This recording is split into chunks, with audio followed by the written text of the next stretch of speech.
राधे राधे। श्री हरिदास लड्डू गोपाल की भक्ति में आपका स्वागत है। तो देखिए भक्तों, सबसे पहले आप तो मेरे लड्डू गोपाल जी का दर्शन कर लीजिए। देखिए कैसे लग रहे हैं, कितने प्यारे लग रहे हैं। और हमारे दोनों लड्डू गोपाल जी सज धज के तैयार हो चुके हैं। तो आज का जो विषय है कि हम जो तुलसी हम लड्डू गोपाल को चढ़ाते हैं भोग में या उनके ऊपर, तो क्या हम दोबारा चढ़ा सकते हैं? क्योंकि ये अक्सर समस्या आती है। कहाँ आती है? बड़े शहरों में। क्योंकि गांव में तो तुलसी माता आसानी से मिल जाती हैं, लेकिन शहरों में कई जगह पे नहीं मिल पाती हैं। तो इन्हीं सब हम आज सवालों के जवाब खोजेंगे। क्योंकि बहुत से लोग हमारे कमेंट में पूछते हैं कि दीदी, क्या आप जो तुलसी चढ़ाती हैं, क्या उसको दोबारा आप चढ़ाती हैं कि नहीं? तो आज मैं उन्हीं सब सवालों का आपके जवाब देने वाली हूँ। तो चलिए वीडियो को शुरू करते हैं। सबसे पहले देखिए कि होता क्या है कि जो तुलसी माता होती हैं वो अपने आप में ही एक बहुत ही पवित्र हैं। मतलब कहते हैं ना कि एक पवित्र देवी हैं। तुलसी माता का शालिग्राम के साथ विवाह होता है और विष्णु भगवान की उनके ऊपर असीम कृपा है। तो वो इतनी पवित्र हैं कि आप उनको एक दिन क्या, अगर आप एक महीने भी लगातार चढ़ाते हैं तब भी उतना ही फल होगा, उतना ही भोग स्वीकार करेंगे हमारे लड्डू गोपाल जी। जैसे कि मैं क्या करती हूँ कि मैं जैसे कि जो तुलसी मैंने चढ़ा दिया, तो कभी कभी ऐसा होता है कि मैं भी बड़े शहर में रहती हूँ, मुझे भी नहीं मिलता है, तो मैं उसी तुलसी को दोबारा चढ़ा देती हूँ।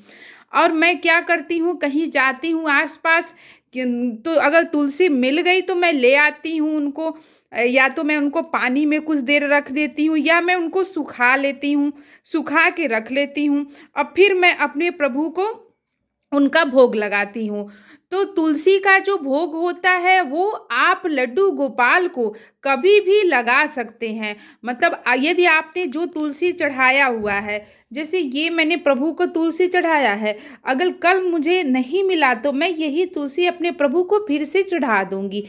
क्योंकि तुलसी माता इतनी पवित्र हैं, इतनी दयालु हैं कि अगर आप भगवान को अर्पित करते हैं, अगर लड्डू गोपाल को आप भोग अर्पित करते हैं तो प्रभु हमेशा स्वीकार करते हैं।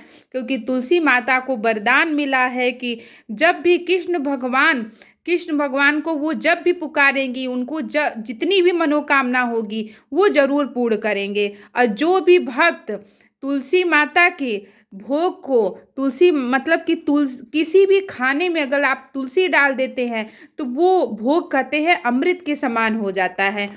तुलसी माता तो इतनी पवित्र हैं कि अगर आप उनके सामने जाकर अपनी कुछ भी मनोकामना बोलते हैं तो वो तुरंत पूरी करती हैं। तो यदि आपने घर में शालिग्राम जी को रखा हुआ है, लड्डू गोपाल जी को रखा हुआ है, कृष्ण भगवान जी को रखा हुआ है, तो आप तुलसी जरूर मतलब उनको तुलसी भोग में जरूर चढ़ाएं। अब देखिए एक और सवाल ये होता है कि क्या हम तुलसी कहाँ चढ़ाएं? तो सबसे पहले आपको बता दूं कि ये जो तुलसी माता है, या तो आप प्रभु के यहाँ ऊपर चढ़ाइए तुलसी माता को, अब या तो फिर आप उनके जो चरण हैं उनके चरणों में चढ़ाइए। और उनके हृदय पे आप तुलसी मत चढ़ाइए। ऐसा क्यों? क्योंकि उनके हृदय में हमेशा लक्ष्मी जी वास करती हैं। और जहाँ लक्ष्मी जी का वास है वहाँ पे किसी और का वास नहीं हो सकता है। तो हमारे प्रभु के हृदय में हमेशा लक्ष्मी जी वास करती हैं। और तुलसी माता जो है, आप उनके प्रभु के जो हमारे ठाकुर हैं उनके आप चरणों में उनको अर्पित कर सकते हैं। और या तो फिर आप उनके सर पे रख सकते हैं। तो देखिए कितने प्यारे लल्ला जी हमारे लग रहे हैं, कितने सुंदर दिखाई दे रहे हैं, बड़े खुश भी लग रहे हैं। अब इधर देखिए हमारे छोटे वाले लड्डू गोपाल जी प्यारे प्यारे से। देखिए इनको भी मैंने तुलसी नीचे चढ़ाया हुआ है, या तो मैं इनके ऊपर चढ़ाती हूँ। तो देखिए आप भी ऐसा ही करिएगा। यदि आपको तुलसी माता नहीं मिलती हैं तो आप उनको सुखा के रख सकती हैं। 1 महीने तक तुलसी का आप प्रयोग कर सकती हैं। जो तुलसी आपने चढ़ाया हुआ है आप दोबारा भी उसका प्रयोग कर सकती हैं, क्योंकि भगवान हमेशा भोग को स्वीकार करते हैं। अगर आप तुलसी का भोग नहीं देते हैं, अगर आपने खाने में तुलसी का भोग नहीं रखा है, तो प्रभु हमारे भोग को स्वीकार नहीं करते हैं। तो उनके हर भोग में तुलसी का पत्ता ज़रूर होना चाहिए। तो आप इन सब चीज़ों का ज़रूर ध्यान रखिएगा, क्योंकि हम जो तुलसी माता हैं, तुलसी माता जो है एक पवित्र देवी हैं, क्योंकि उनका जिनके साथ विवाह हुआ था वो इतनी पवित्र थी कि जब उनकी लड़ाई हुई तो इतने सारे देवी देवता कोई भी उनको मार नहीं सका। तो अंत में विष्णु भगवान को आना पड़ा। बस उन्होंने वृंदा को जैसे ही छुआ और वो उनका पति मर गया, क्योंकि वो राक्षस थे।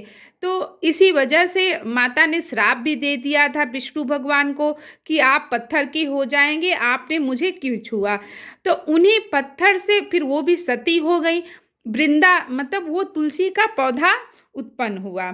उसके बाद विष्णु भगवान ने उन्हें हमेशा के लिए वरदान दिया कि जब भी आपकी पूजा होगी, शालिग्राम जो हमारा ये स्वरूप है उनके साथ हमेशा आपकी पूजा होगी। और देव उठनी एकादशी के दिन जब हम उठेंगे तो हमारा विवाह भी आपके साथ संपन्न होगा। तो इसी वजह से हम तुलसी जी को इतना पवित्र मानते हैं, क्योंकि वो बहुत ही पवित्र थी। और वो इतनी पवित्र हैं कि तुलसी आप कहीं भी रख दीजिए। देखिए जैसे ग्रहण लगता है तो लोग ग्रहण में भी क्या करते हैं, खाने पीने की हर चीज़ तो नहीं फेंक सकते, तो वो तुलसी को भी उसी में रख देते हैं। तो आप भी ऐसे ही करिए। अगर आपको कोई भी मतलब लग रहा है कि हमें समझ में नहीं आ रहा है, तो बस आप इतना समझिए कि तुलसी कभी भी अपवित्र नहीं होती है। आप एक बार चढ़ा के दोबारा अपने प्रभु के लिए चढ़ा सकते हैं। तो राधे राधे, श्री हरिदास।